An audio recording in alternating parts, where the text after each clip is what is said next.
Hello, it's now 10:55 p.m. My eyes are red. Um, so, well, it looks like hope I have some luck with, because I'm feeling sleepy right now. Excuse me.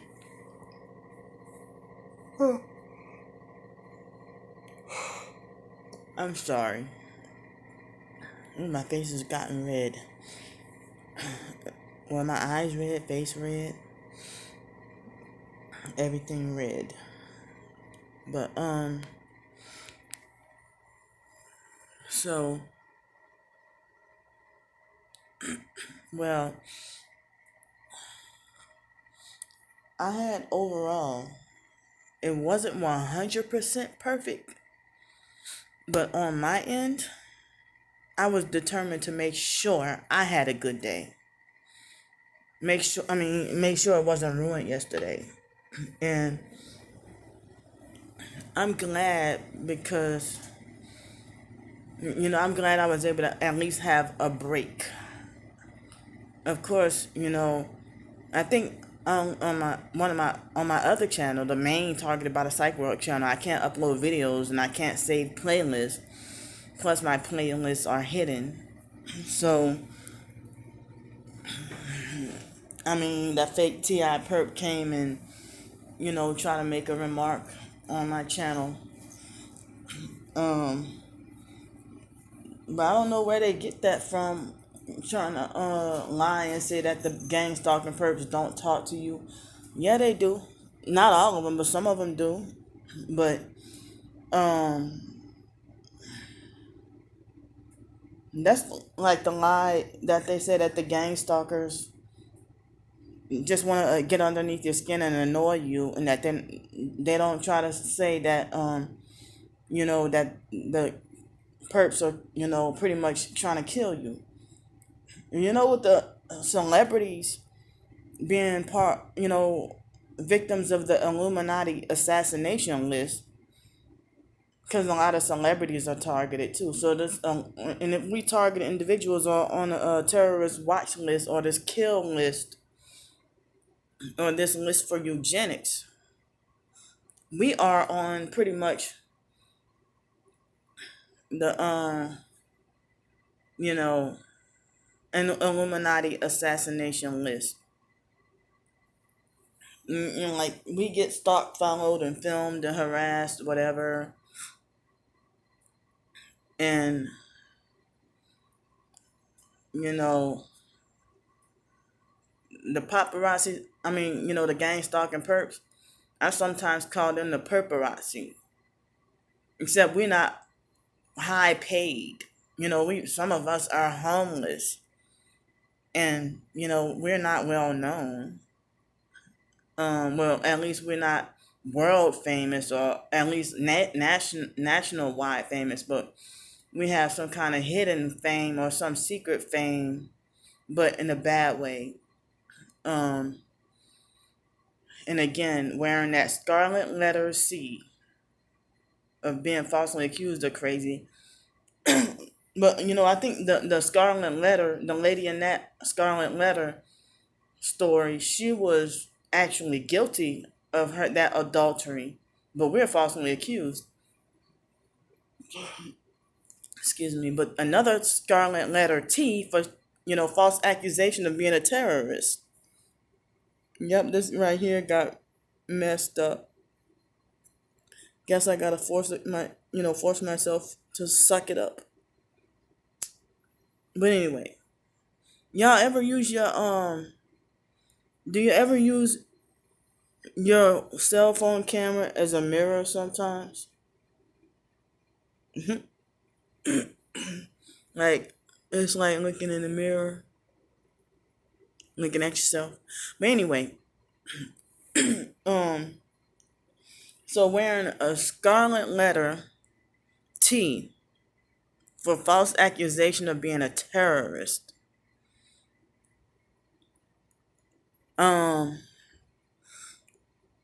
So wow, being on a terrorist watch list because you haven't sold your soul to the devil and become a perp, and then they mock and make fun of you, or they bash and condemn you for being in the predicament that they themselves conspired to have you put in, and you didn't do it yourself, you didn't bring it on yourself, but that's what they'll blame the victim, who's 100% and totally innocent.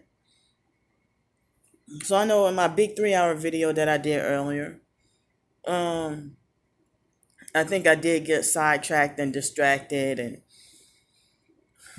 didn't get to complete certain things I was trying to say about the singing thing. I was trying to say that the incident that happened when I was 2 years old, and then again when I was 7. And so I thought, well, every time I sing, bad things happen to me. So therefore, I don't want to hear you sing. But plus, when people sing my favorite songs on purpose just to make me mad, perping me, you know. So, but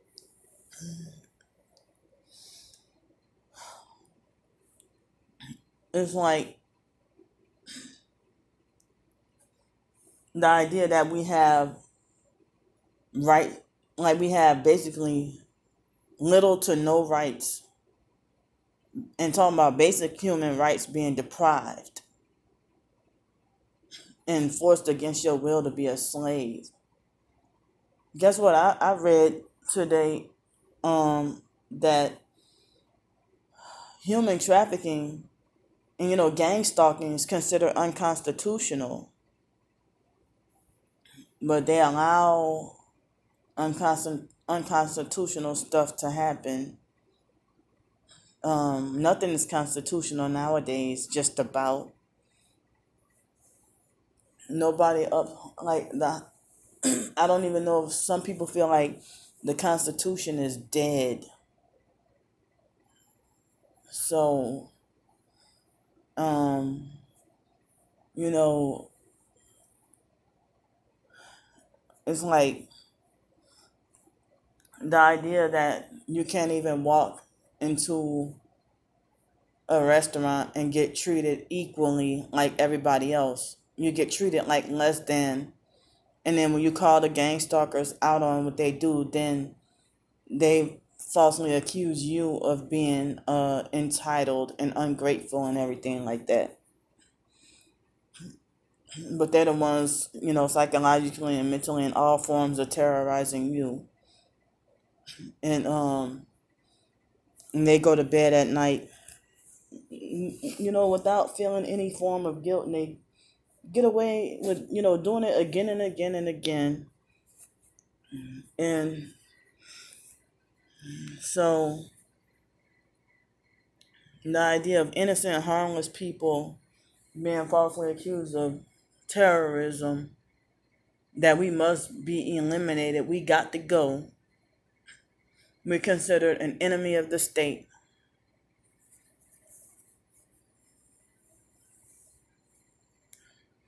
And it's like, we're not terrorists, but, they want to try to turn, that's what one of their goals is, to try to provoke us and drive us crazy enough to do something like that. But me, I don't have any weapons. I don't. And it's like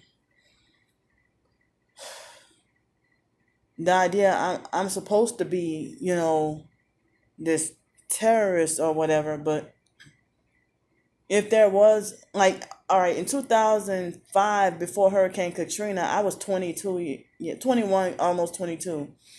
And I was taking what I shouldn't have been, but I didn't know no better. But I found out later about, Taekwondo and martial arts being new age and occult and stuff like that. So, but anyway, I felt defenseless against a 15-year-old child that they had me spar against. And at least 2 of those girls, and they were black belts. So, I mean, if it seemed like as if I'm 37 now and still would be no match for a 15-year-old. So how the hell am I any kind of terrorist? you know, so I heard that if you're on a terrorist watch list, I thought that people say that if you were on a, I could be wrong, but I thought I heard people say that if you're on a terrorist watch list, you consider also on the no-fly list. So, all right, on the no-fly list, well, how the hell some targeted individuals get to travel to different countries if that's the case, or even flying locally on a plane? Because they got some so-called targeted individuals who fly to different countries, but I don't know if I'm considered on a no-fly list or not. Because the last time I remember flying on a plane was in 2006. After, 2006 to fly to New York. I mean, took some of that FEMA money and got the hell out the foster mom's house when she was abusing me and her daughter and the foster boy, not Joni's brother James, but a different James, the foster boy James. So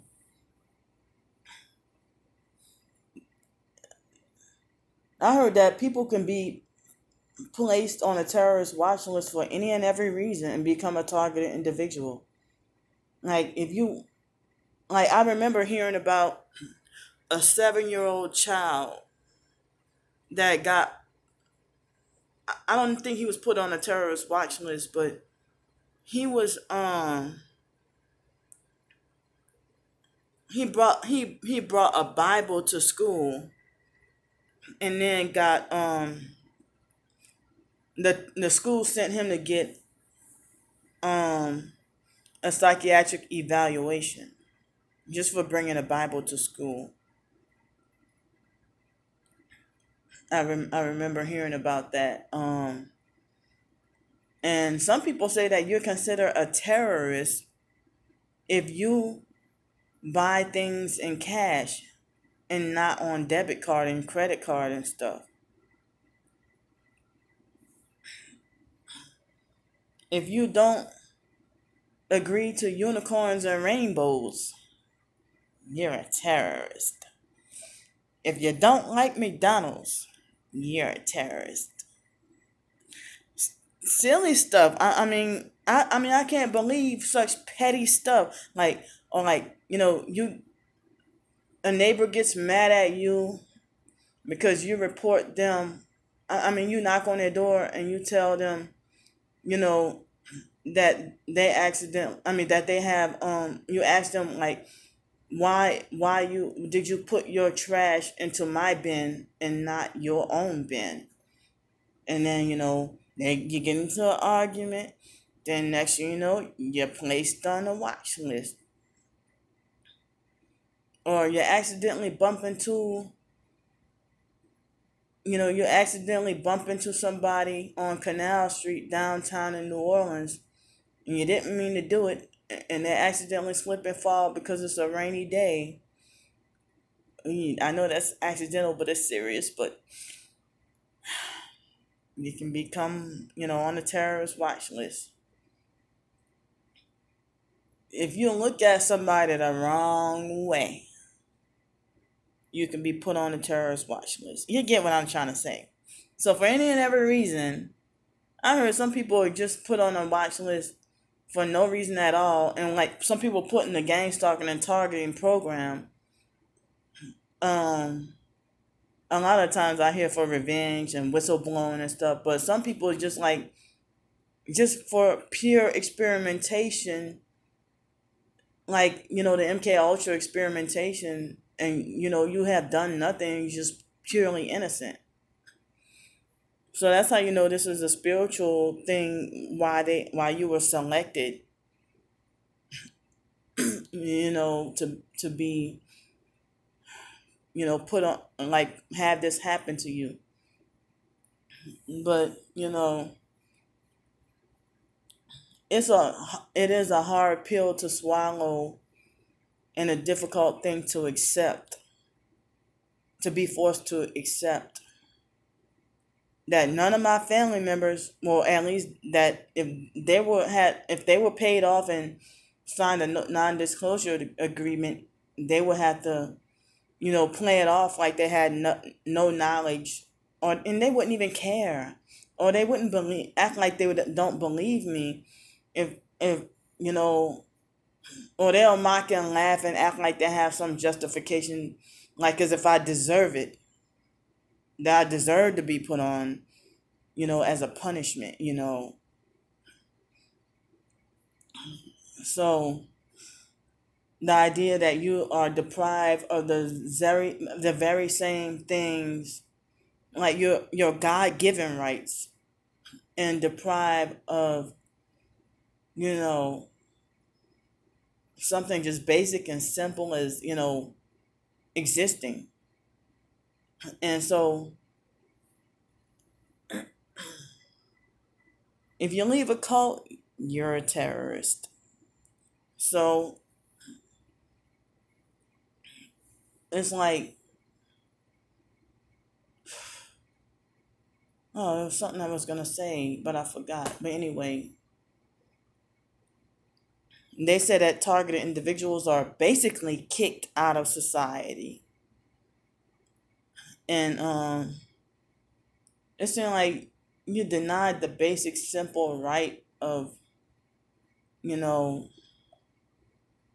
I mean, or you're not allowed to have any privacy. But then if you film the gang stalkers while they're filming, well, I mean, while they're doing something to you, the online perps will fall. They will have this outcry and this outrage about how you're violating innocent people's privacy who's not doing you anything, which is not true, because either you're ignorant of the perp tactics, or you're just trying to gaslight and play games. So you can't gaslight God. You cannot gaslight God. Go ahead and try it, but you can't. So he sees everything. So but no right to own anything. You can, if you don't have a right to own anything, you're considered a slave and not free. If you're not allowed to own anything, not allowed to have your own house, car, boat, clothes, food, denied the basic right to eat food, being like not welcome at certain establishments, or treated like, but they'll see a dog with a horrible flea infestation is more welcome than you being a targeted person.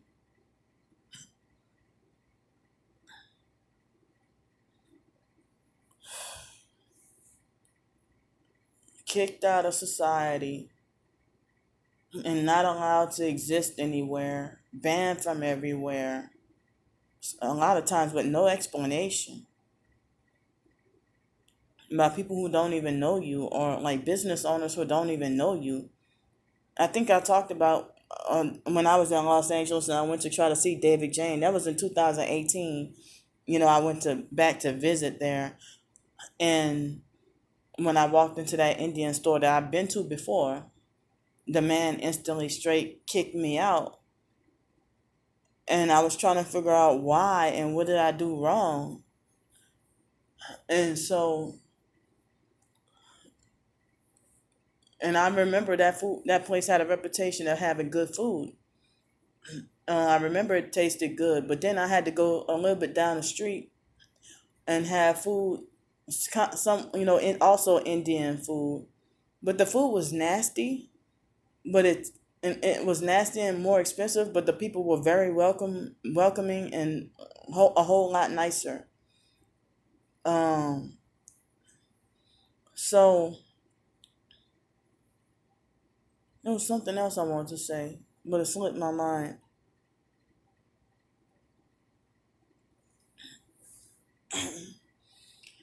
Yeah, it's always like that. The people with the nasty food are the nicest people, or the people who, even if their food is good, if they have a nice attitude, they don't get good business. But the jerk assholes are always the ones who you wonder how the hell they have, like, if the manager or the owner or whatever is a jerk, the owner and all the employees are jerks, but then they have big huge crowds and stuff like that trying to get in. But if a person has a nice attitude and have a business, their business don't last long, and they might have one customer every 2 hours, and then they're forced to shut their business down. I saw a lot of that in Los Angeles. So being banned from everywhere, some people will say it's just because you're homeless, but I've had stuff happen to me like that, and they'll say it's because, they're not going to say it's because you're targeted and we're perping you. Or they'll have people get an attitude with you or be super rude without explanation.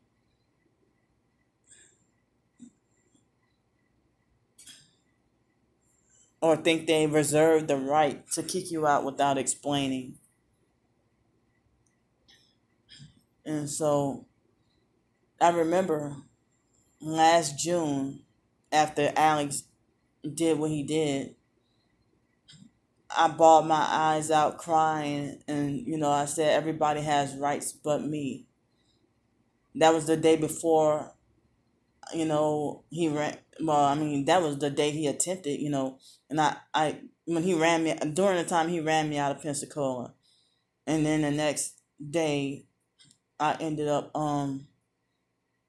getting on the Greyhound bus, and he gang stalked me. I'm like, how the fuck did he find me here? How did he even know that I was, and then he made a emergency ticket after I did. And then, as a way to gang stalk me and do intentional directed conversation the day after the bus situation. I don't know. He's obsessed with and worships the damn buses and the bus drivers and everything. He's weird. I used to have a weird school bus obsession when I was a little kid. Um, but now I don't really care about school buses no more. I used to be intrigued by, the brand new buses and stuff like that. Same with cars and stuff like that. But in 2006, I didn't worship them, but I was be excited over the new buses and the new trains in Los Angeles. I'm sorry, not 2006. Like 2012, 13, 14, 15. And David Jane would roll his eyes and get an attitude with me for me to be excited about new buses or new trains. And he'll be like, "Oh, Candy, look, here's a new train." And then, but he can be excited about airplanes and act like he can look at a plane high in the sky and can tell exactly what model it is. But he will dreadfully roll his eyes and do a face palm and get an attitude if I get excited about the new buses or the new trains. So David Jane turned out. It took me after all this time to realize that David never was a good friend. And one time he stood me up when he was supposed to treat me out, but I treated him out all the time. And he'd be like, "Well, I ain't trying to use you or nothing," but he would always beg me for stuff.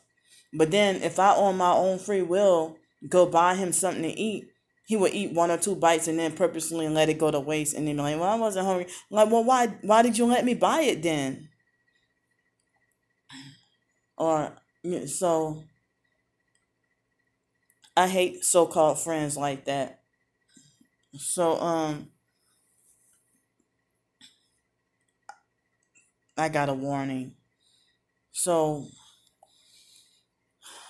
I only got to the started on only one story, one short story. So I'm gonna finish it tomorrow. They wanted me, so I gotta go. Love y'all. Bye.